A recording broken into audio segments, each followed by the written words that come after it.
Was made on today's date. Stay tuned for an American Minute with Bill Federer. On this day, December 8th, 1863, President Abraham Lincoln announced his plan of pardon for the South. He wrote, "Whereas it is desired by some persons engaged in said rebellion to resume their allegiance to the United States, I, Abraham Lincoln, proclaim a full pardon upon the condition that every such person take an oath, to wit, I do solemnly swear in the presence of Almighty God that I will henceforth faithfully support, protect, and defend the Constitution, and that I will faithfully support all proclamations of the President made during the existing rebellion having reference to slaves. So help me God." This has been an American Minute with Bill Federer. For a free transcript, call American Minute at 1-888-USA-WORD.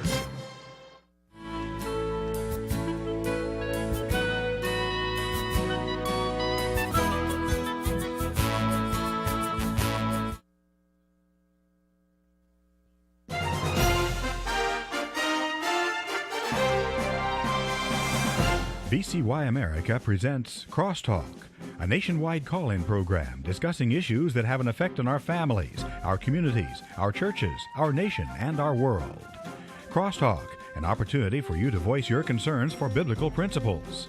And now live by satellite and around the world on the internet at VCYAmerica.org. Here is today's Crosstalk. We do thank you for joining us on Crosstalk today. It's a News Roundup Friday. Our thanks to Sandy for putting things together here for us and gathering the stories and pulling out some of the significant news items from these stories. So thank you, Sandy, for that. We've got Karen on the phones today and Justin in the control room. Thanks to all that make Crosstalk possible. And friends, we thank you for joining us for the broadcast today. My mind, just before coming in the studio here, went to the book of 2 Timothy and chapter 3 and verse 13, which says, "But evil men and seducers shall wax worse and worse, deceiving and being deceived." Indeed, friends, we're seeing that take place today. Evil men, seducers, are waxing worse and worse. The deception is great, but what is the response to all of this? You find that in the next verse. "But continue thou in the things which thou hast learned and hast been assured of, knowing of whom thou hast learned them.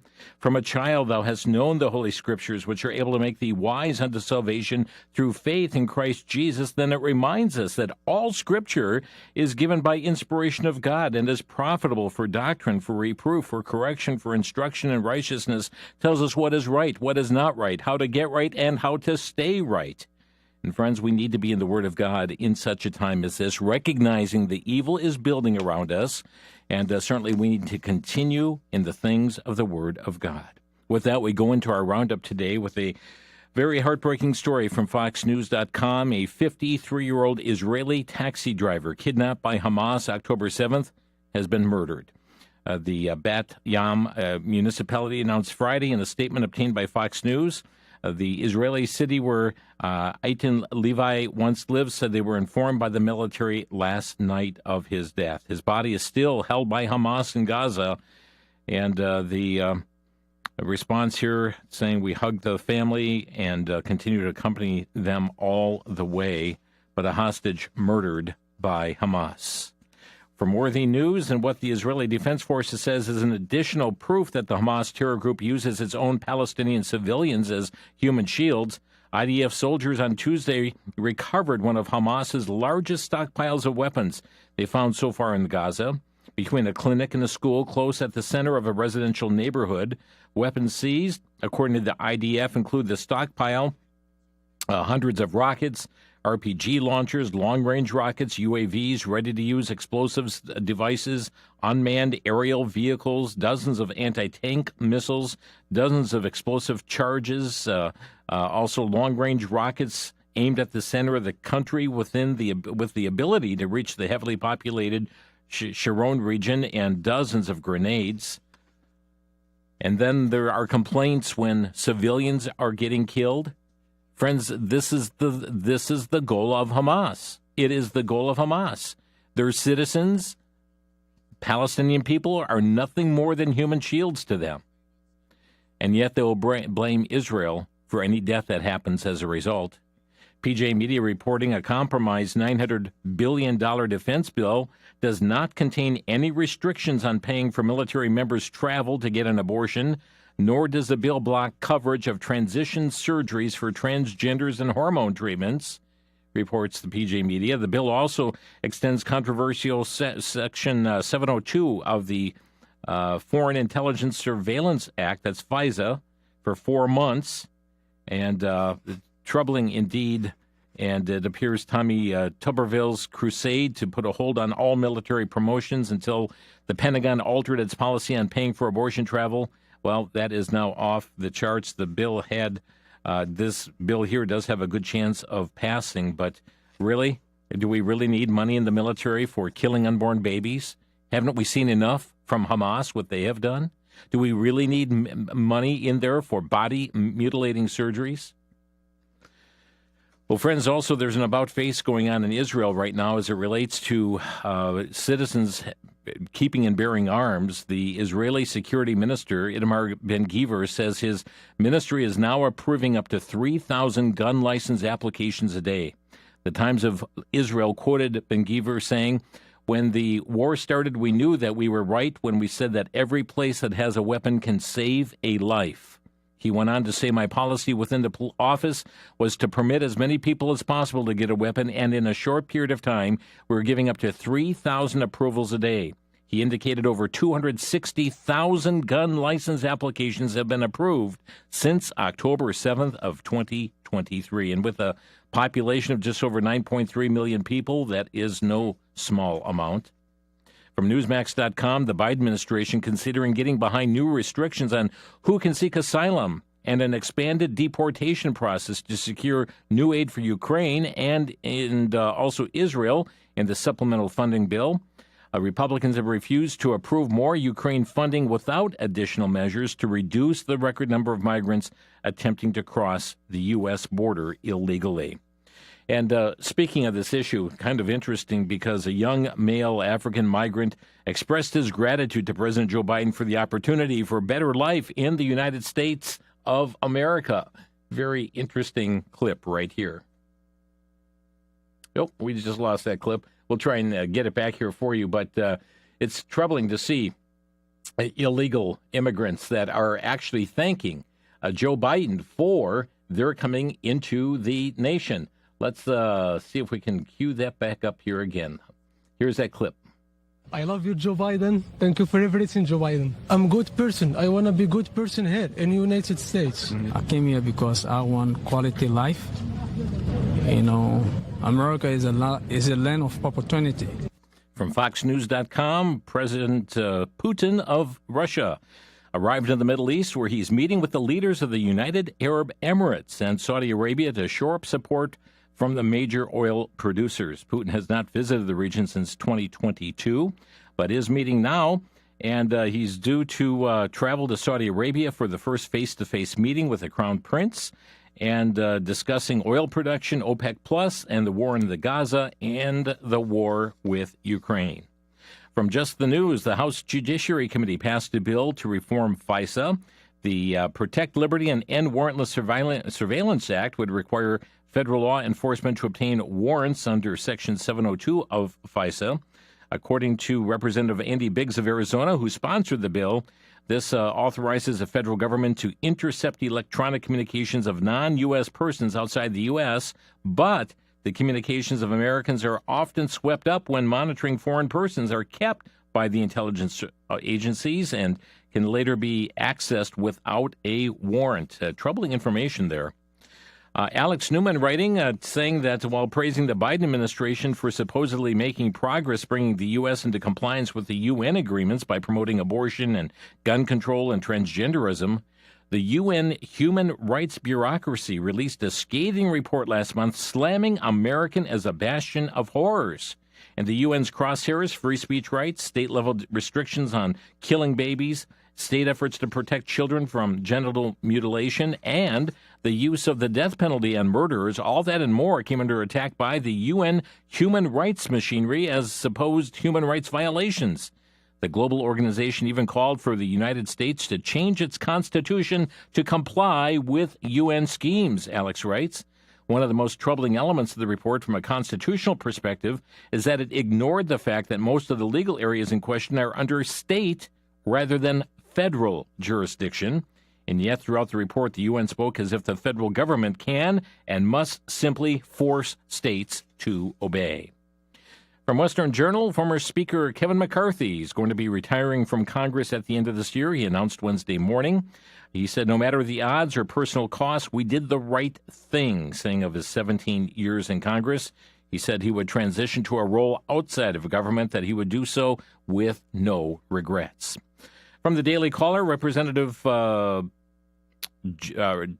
Taylor Greene introduced articles of impeachment against President Joe Biden during a Thursday press conference, saying it is with the highest amount of solemnity that I announce my intention to introduce articles of impeachment today on the head of this America's last executive branch that has been working since January 20, 2021 to systematically destroy this country, the President of the United States, Joseph Robinette Biden, Greene said. His policies, directives, and statements surrounding the southern border have violated our laws and destroyed our country. She said that Biden has blatantly violated his constitutional duty, and he is a direct threat to our national security. Greene also introduced articles of impeachment against FBI Director Christopher Wray, part of what she is calling Impeachment Week. It's very interesting as James Comer has laid out some very important information pertaining to Joe Biden. And let me get this clip in here before the break. President Joe Biden claimed there was an absolute wall between his official government duties and his family's influence peddling schemes. This was a lie. President Joe Biden claimed his family didn't receive money from China. This was a lie. President Joe Biden claimed he never spoke to his son, Hunter Biden, about the Biden's family's shady business dealings. This was a lie.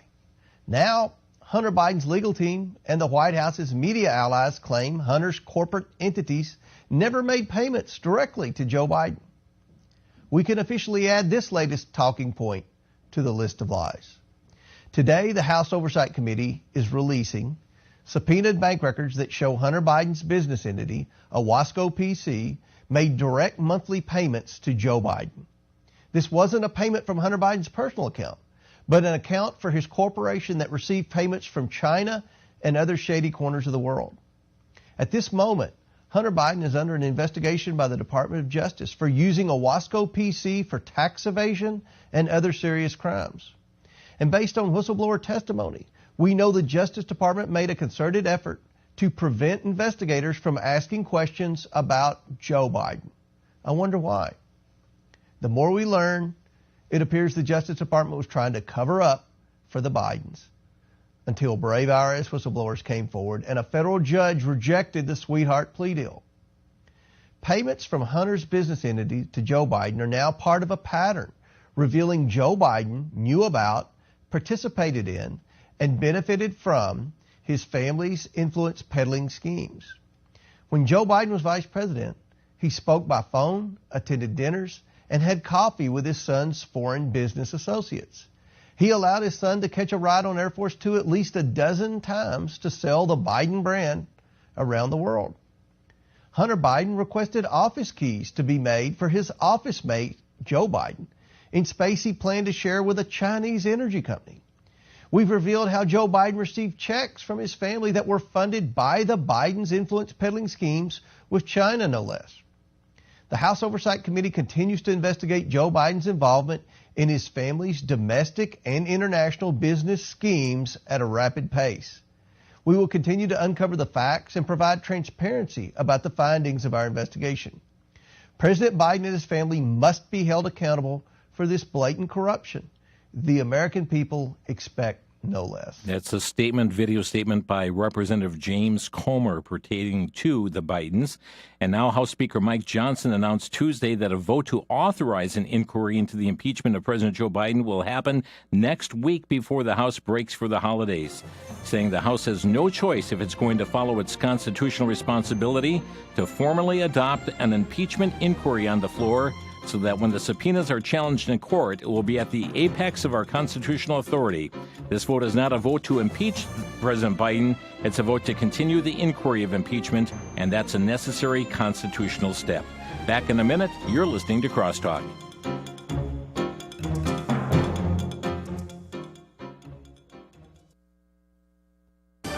Back to Genesis with Dr. John Morris, author and seminar speaker with the Institute for Creation Research. Dr. Morris, are we making any progress with a creationist view of the unborn? Yes, it seems we are, Chris, although there's positive and negative steps being taken. More and more people are being educated on the personhood of the unborn child and the need to protect it. Even efforts to clone humans are helping in the sense that there's much scientific evidence now for the unique personhood of the fertilized egg. Unfortunately, this doesn't always carry the day with legislatures and judges, for they often rule that such a person has no individual rights and can be aborted. We yearn for a day when even the courts go back to Genesis for their thinking. Thank you, Dr. John. For more information on the foundational principles set forth in Genesis, simply visit us on the web at www.icr.org. That's www.icr.org. This is Chris O'Brien. God bless.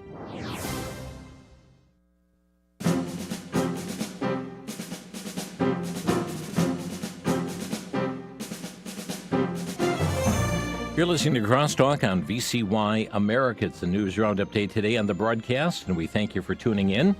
And just continuing on here, National Review, Biden's been in the news quite a bit this week. Department of Justice preventing 2 would-be whistleblowers from testifying in the Biden impeachment investigation.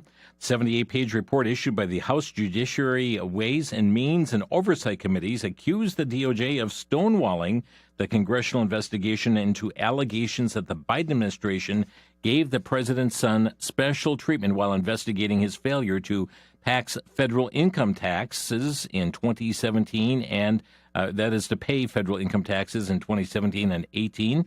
And very interesting about that probe that continues on, but they're saying, listen, the DOJ blocking some of the whistleblowers from testifying, also from just the news without...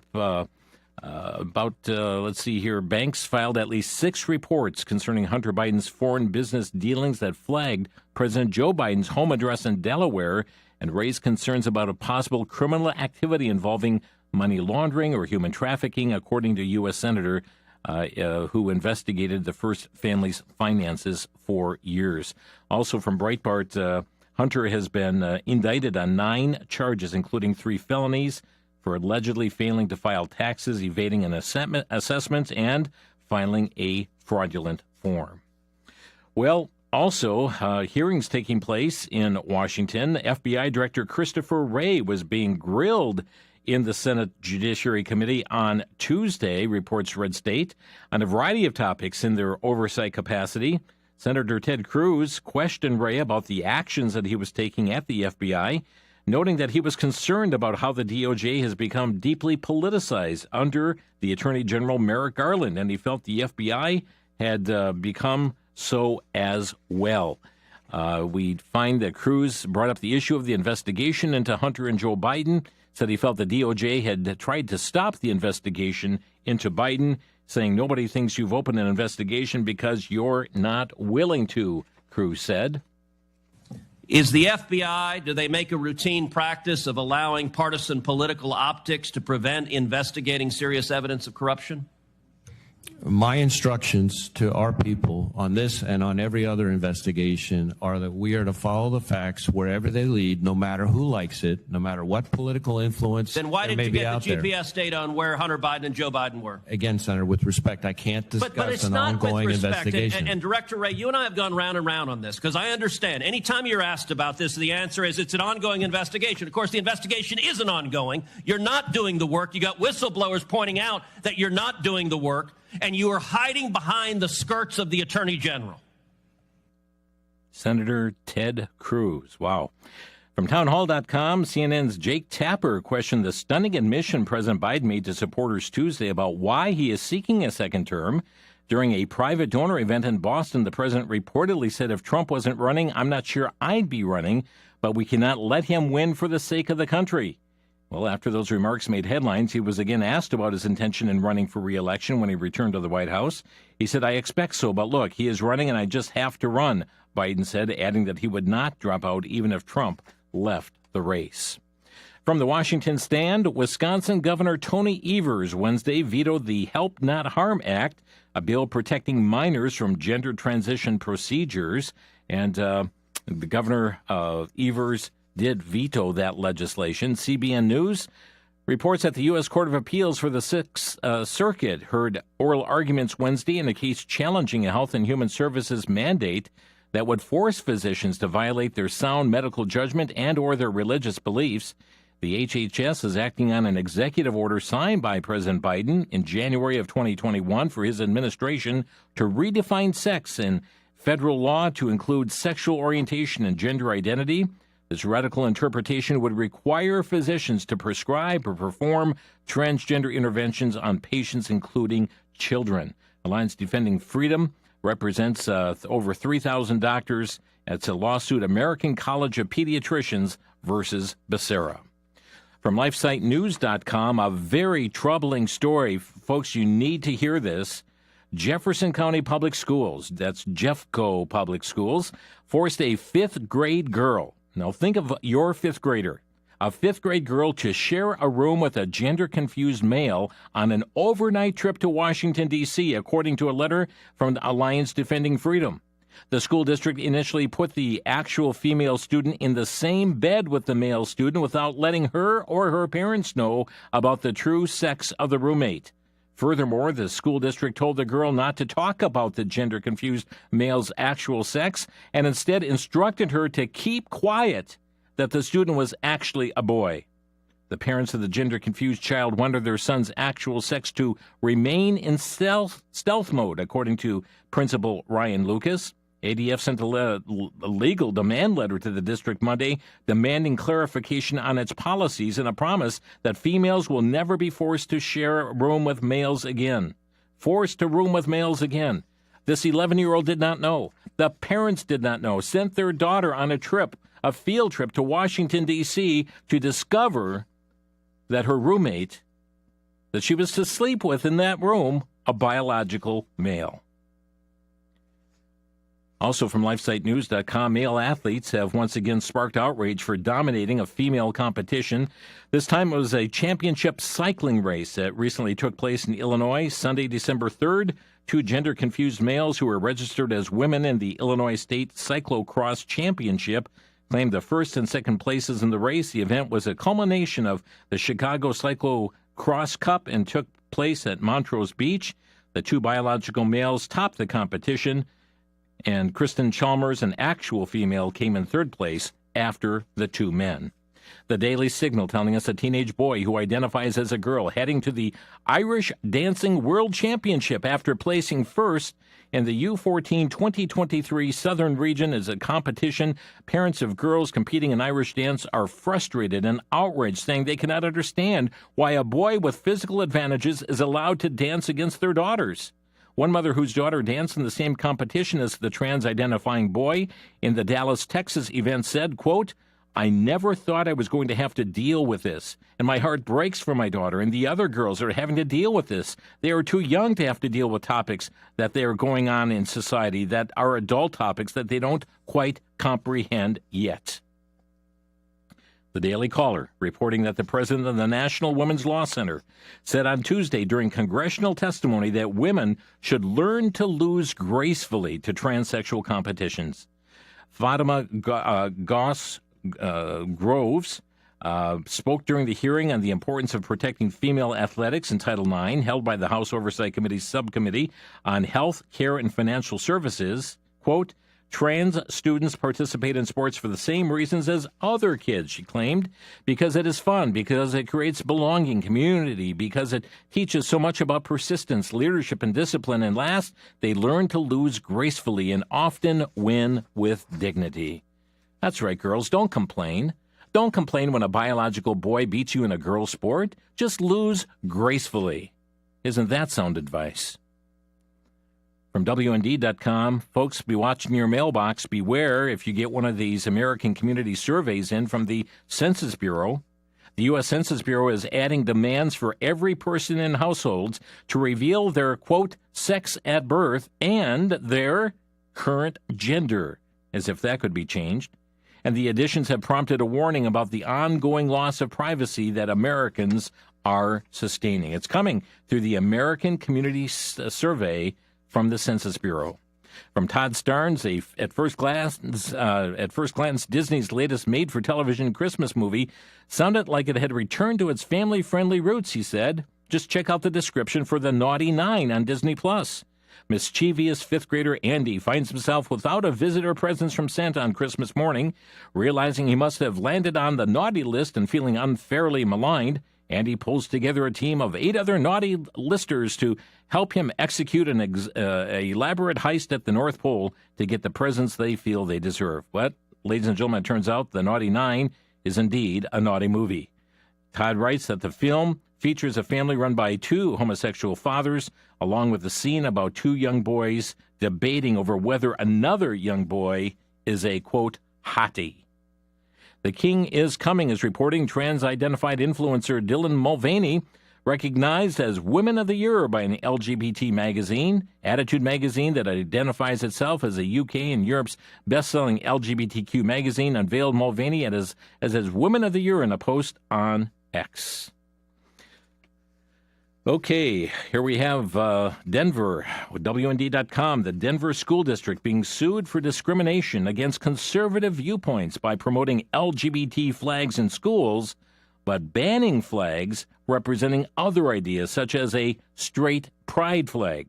Nathan Feldman, the father of 2 children attending classes in the district, accusing the school of violating the First and 14th Amendment rights, seeking $3 million for the irreparable harm the discrimination has inflicted, according to a report from a CBS affiliate. Charges that his children attending the school are banned from exercising their freedom of speech. From WND.com, a school in Ludlow, Massachusetts, now facing a $10 million lawsuit brought on by a teacher who was fired for talking with parents about their child, actions that school officials wildly claim was conduct unbecoming a teacher. What did this teacher do? Bonnie Manchester had a spotless record in 23 years as a teacher at Baird Middle School. She laid it all on the line when she saw what was now happening to vulnerable children, the organization reported. Bonnie Manchester is a Christian middle school teacher who was fired from her job in 2021. Her crime was informing a father and mother that school officials were referring to their daughter as a boy and keeping it secret from them. Friends, do you see that? That's from WND.com. You see the agenda that's going on? A teacher let go because she informed the parents of a child that the school was referring to their daughter as a boy. And we see that now that's taking place in Massachusetts and Colorado. They're putting 11-year-old biological boys and biological girls together in the same room for sleeping purposes. From WND.com, an election result in Louisiana has been overturned by a judge because of the issue of election fraud. A report from KTBS reveals that the ad hoc judge, Joel Blake, has issued a ruling saying it was proven beyond a doubt there were at least 11 illegal votes cast and counted in a Caddo Parish Sheriff's election. It's legally impossible to know what the true vote should have been. He voided the November 18th count. The dispute includes a lawsuit by a candidate, John Nicholson, against the candidate Henry Whitehorn and the election officials with his claim about the count that gave Whitehorn a 1-vote victory. And they found 11 illegal votes. Issues include double voting, felons voting, irregular absentee and mail-in ballots, common issues in election disputes all across the country. So a new runoff election has been ordered between Whitehorn, a Democrat, and Nicholson, a Republican. More than 43,000 votes had been cast in that race. Just the News is reporting at least 4 elections. At least 4 elections in the United States have been overturned by courts this year after voting irregularities and fraud were discovered, prompting new balloting in most of these races. Oh, friends, this is why there are many that are asking for people to come alongside to be election observers or to be working at the polls for your local community or your county. Whoever sets up it's usually the county offices that are setting up those who are election workers. And maybe it's something that you would be engaged in as an observer or election worker. We'll be back in 1 minute. You're listening to Crosstalk on the VCY America Network.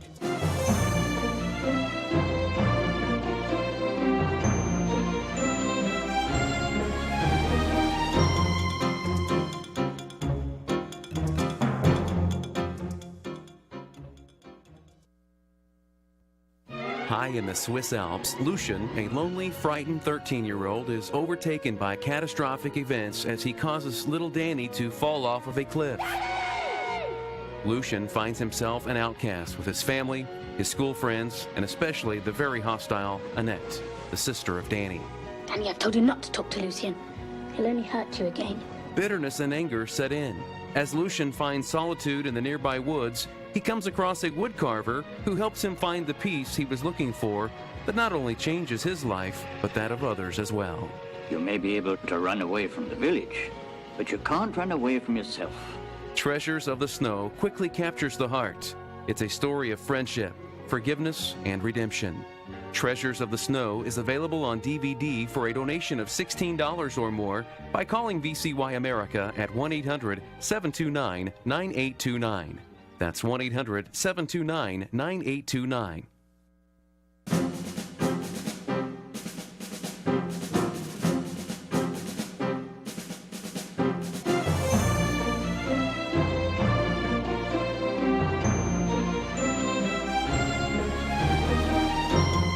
It's a news roundup day here on Crosstalk. We thank you for tuning in today and all this week. Looking forward to several programs next week here on air, including having Shahram Hadian joining us again here on the broadcast. Lord willing, he'll be joining us Monday. Alex Newman, live from the United Arab Emirates from Dubai, COP28, scheduled to be with us on Tuesday of this coming week. Well, friends, looking at the Western Journal, we were just talking about some voting-related issues. It's not just here matters are going on, but the Philippine Commission on Elections has now banned Smartmatic Philippines Incorporated from the nation's elections, ending 13 years of the company being the main provider of election technology to the nation. The decision revolved around allegations of bribery that claim Commission Chairman Andreas Bautista was paid off to ensure that Smartmatic won the contract for the 2016 elections. That's according to the Philippine edition of CNN. He has denied those allegations. But very interesting there that the U.S. not the only place with election integrity-related issues. From the Washington Examiner, the fourth Republican National Committee primary debate featured several candidate quarrels and new lines of attack as the clock ticks down toward the first nominating contest of 2024 in Iowa. That's January the 15th. The some of the takeaways include it seemed that many were out for Nikki Haley that evening. And let's first of all hear a clip from with Ron DeSantis. Parent, you do not have the right to abuse your kids. This is cutting off their genitals. This is mutilating these minors. These are irreversible procedures, and this is something that other countries in Europe, like Sweden, once they started doing it, they saw it did incalculable damage. They've shut it down. I signed legislation in Florida banning the mutilation of minors because it is wrong. We cannot allow this to happen in this country. And I know Chris disagrees with me, and I think he has an honest position. Nikki disagrees with me. She opposes the bill that we did to ban that. She said the law shouldn't get involved with it.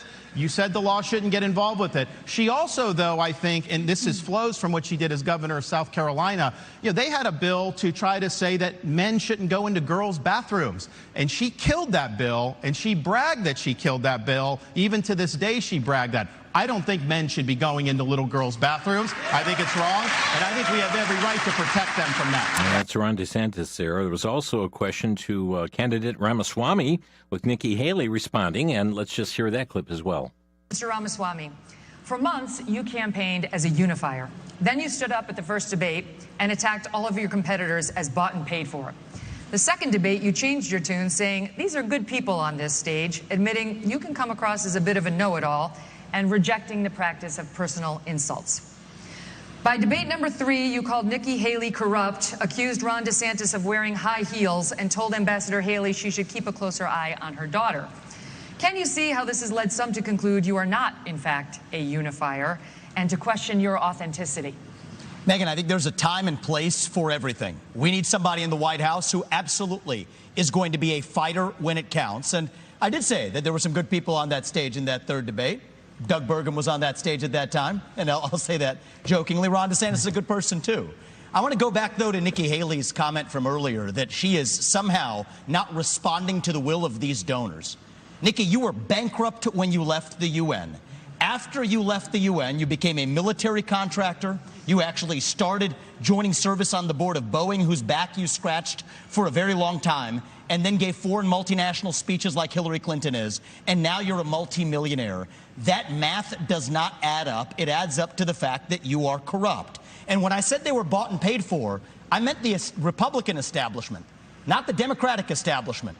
Now you have Reid Hoffman, the person who's effectively George Soros Jr., funding lawsuits across this country against Donald Trump to keep him off the ballot, funding left-wing causes. We discovered this week that he is one of Nikki Haley's largest supporters.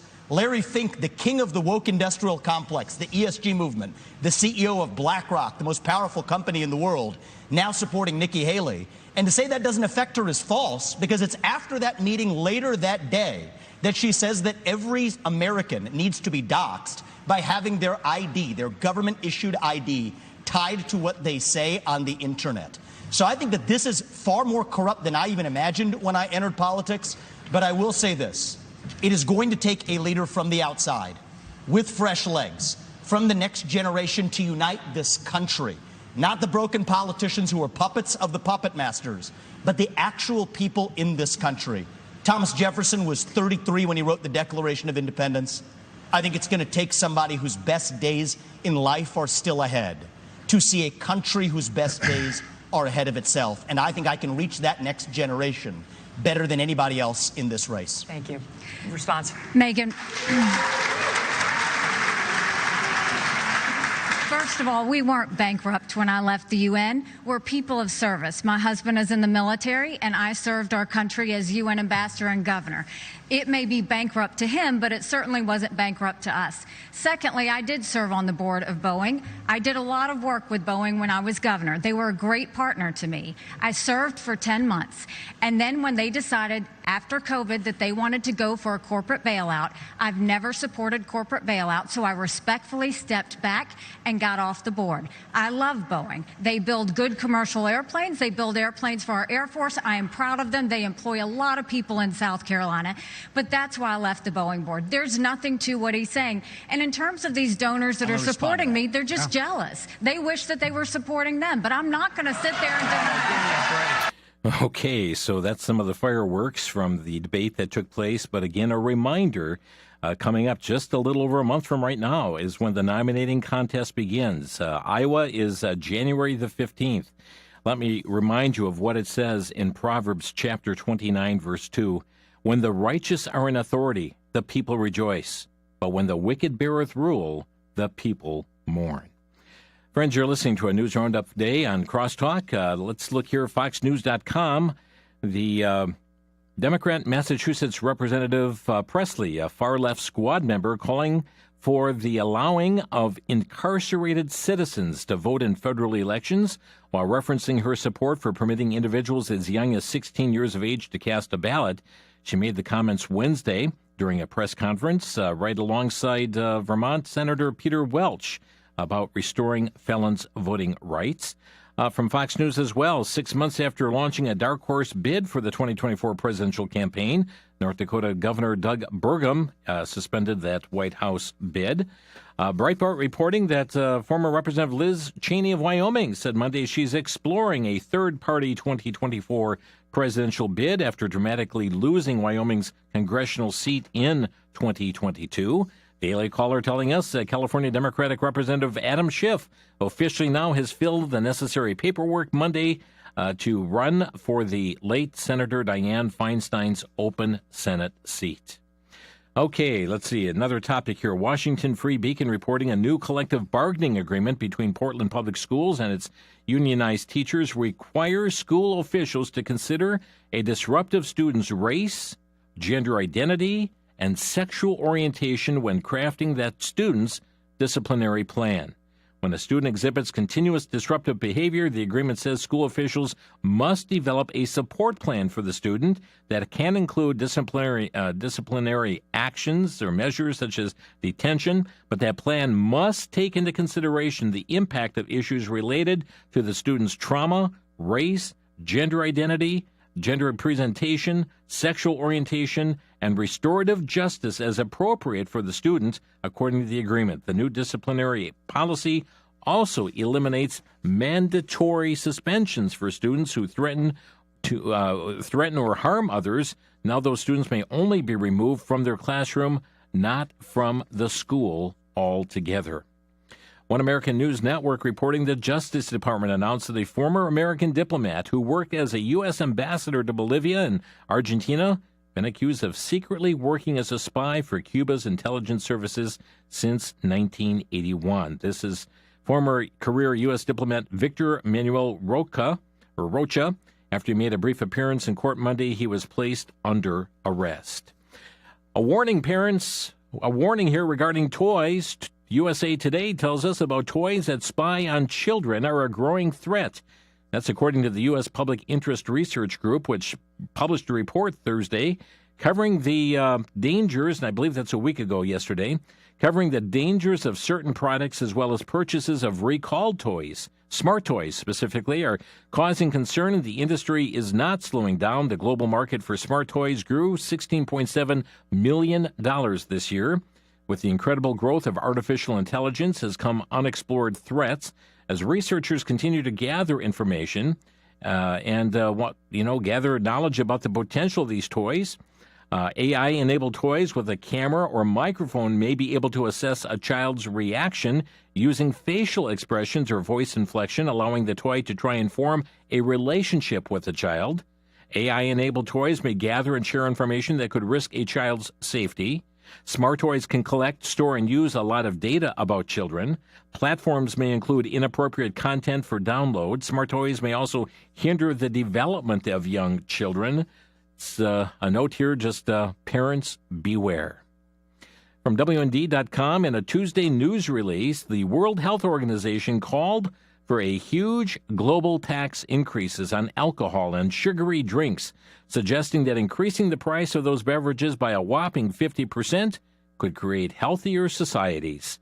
Citing a 2017 study, WHO claimed that its recommended tax increases would help avert over 21 million deaths over 50 years and, now here's the part that I really think they're interested in, and generate nearly $17 trillion in additional revenues.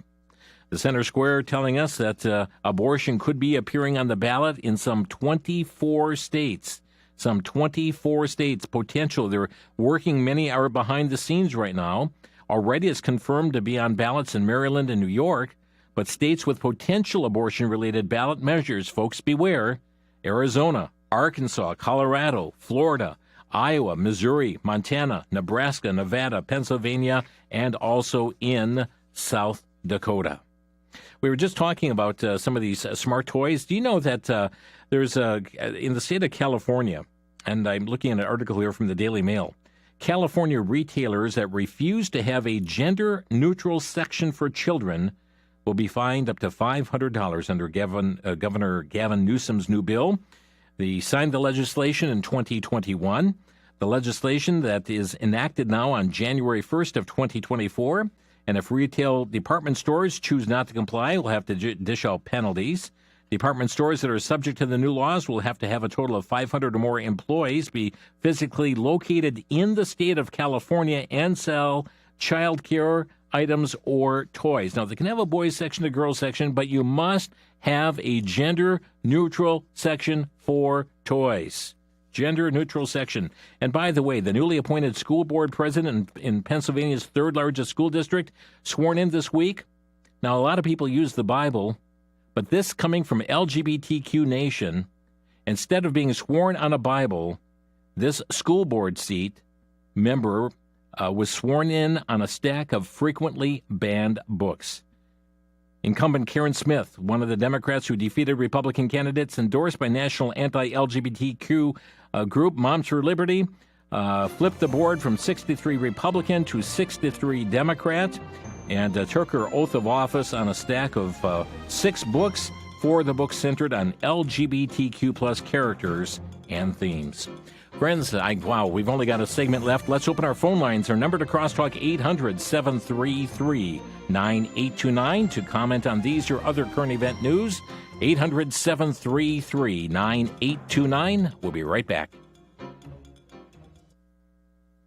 For the Worldview Report, I'm Brandon House. Our website is worldviewreport.com. I'm not sure I ever thought I would see the day, but in late November 2023, the former director of the National Security Agency, and he was also the director of the CIA at one time, General Michael Hayden, retweeted a tweet.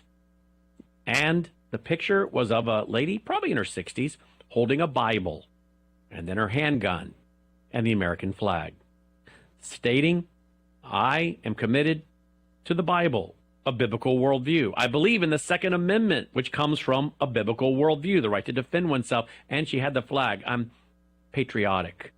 I believe in honoring those who have sacrificed for liberty and freedom. Well, the former NSA CIA director retweeted that and said, when asked with a picture next to a terrorist, what's the difference? He said, no difference at all.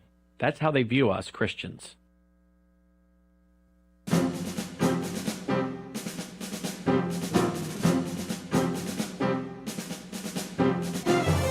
News Roundup Day here on Crosstalk today, and taking your calls at 800-733-9829. We begin with Chris in Hancock, Michigan. Chris, you're on the air. Hi, thank you for your program. I've been listening a long time. With all the stories, I love your Friday Roundup.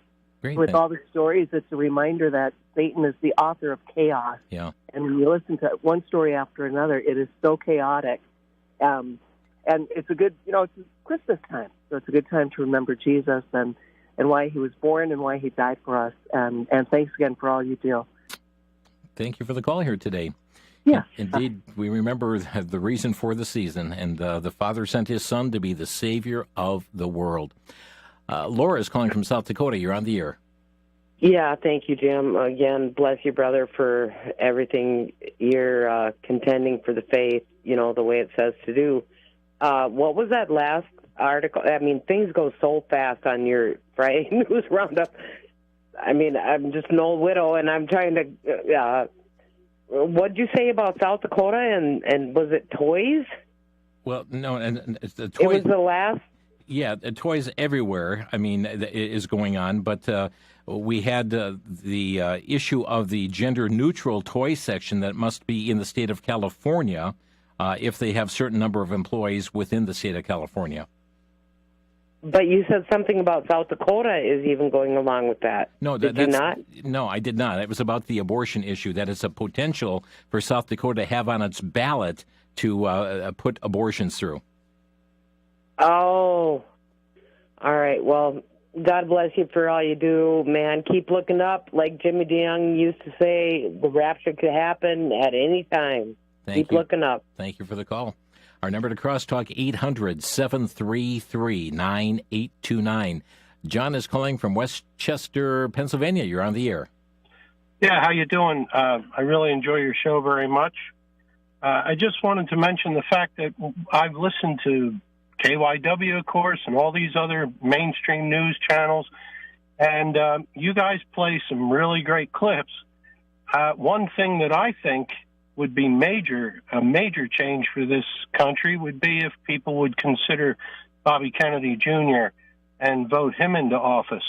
And God bless him for all that he's done for this country. And one of the last things you mentioned was something about swearing on the Bible. When these other dopes were swearing on a stack of banned books or whatever. I get the point, but it is in the Bible a few times at least, and Jesus himself says that you take no oath. You don't swear on anything on earth, in heaven, or under the earth, because you can't. I think the way Christ mentions it is you cannot turn one hair white or black. Mm-hmm. I've been reading the Bible since I was 15, and I try to stay in the Word very much. But that's a very important thing to me, because it almost strikes that just the judicial system in this country is just on the wrong track to begin with. If people are going to go in and swear on the Bible, liars go in there, murderers, and they put their hand on the Bible and they swear on it. And in God's eyes, this means nothing.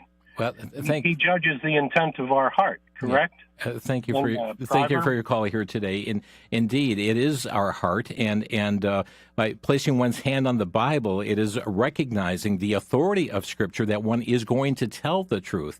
Sanctify them through thy truth. Thy word is truth, we're told in John chapter 17. We're also told that when thou vowest a vow, defer not to pay it. Okay, when you make that vow, you defer not to pay. So in taking that oath, and you're saying this is going to be truthful based upon the truth we find, on Scripture. I'm backing this up by Scripture itself. So you're right. There are those who wrongly do this, but it is certainly the symbol that we're going to stand by truth in that testimony. And I guess when one is swearing on the Quran or one is swearing on pornographic books, that lets us know their worldview as well. Thank you for your call. Julie is next in Pensacola, Florida. Julie, you're on the air. Yes, I have a question about a comment that was, or the show that you had on a while back ago about the World Forum, and I wasn't sure, I wasn't clear, and I'm asking if you can tell me if Charles Schwab, the one that owns the stock portfolio, the platform, is that company the one that's involved with the World Forum? Do you know, and was it talked about that name? Then the other thing, the other comment I wanted to make was about Kennedy. He supports abortion, so I wouldn't be voting for him. Yeah, Charles Schwab certainly is linked together with the World Economic Forum. I don't know all the financial dealings. My frequent guest, Alex Newman, would be a great guy to ask that particular question. Because I closed out my account with Charles Schwab because I don't want my money associated. I'm sorry, I misspoke. Not Charles Schwab, Klaus Schwab. Klaus Schwab. Oh, okay. All right. Okay. All right. Well, thank you very much. Yeah, thank you. And I'm glad we clarified that. Is Klaus Schwab, who is with the World Economic Forum. And, very troubling. And even as we see what's happening right now at the this COP28 conference in Dubai, it is just outrageous. I mean, this talking about all the pollution coming into Dubai through all these private jets that are flying in, and it's been the most polluted global climate conference ever, as some of the media has reported in that regard. Let me also mention, truly, we've got activist judges, and that happened just in the state of Wisconsin this week as well. As LifeNews.com reports, a Wisconsin judge has just issued a ruling claiming the abortion ban that our state adopted back in 1849 is not actually an abortion ban, and babies can legally be killed in abortions in this Badger state. The Roe v. Wade abortion ban went into effect in June after the U.S. Supreme Court ruled in Dobbs v. Jackson. That's the pre-Roe v. Wade abortion ban. And now Judge Diane Schlipper did not issue a permanent injunction and barring enforcement of the abortion ban because the local district attorneys who were named in the lawsuit indicated they would not uphold the law and protect babies from abortion. So we now have abortions that are taking place in Milwaukee and Madison, we understand, soon in Sheboygan, Wisconsin as well. Friends, our time is gone, but yes, as we said, evil men and seducers shall wax worse and worse, deceived and being deceived. But friends, don't go down that road. Continue thou in the things that thou hast learned and been assured of. That's the truth we find in the Scriptures. Hold fast to that truth and model the truth as well. Our time is gone here today and all this week here for Crosstalk. We thank you for joining us. A reminder that is the Lord's Day is just coming around the corner here, and I trust that you'll be in a Bible-believing, Bible-teaching local church. God bless you. Thanks for listening.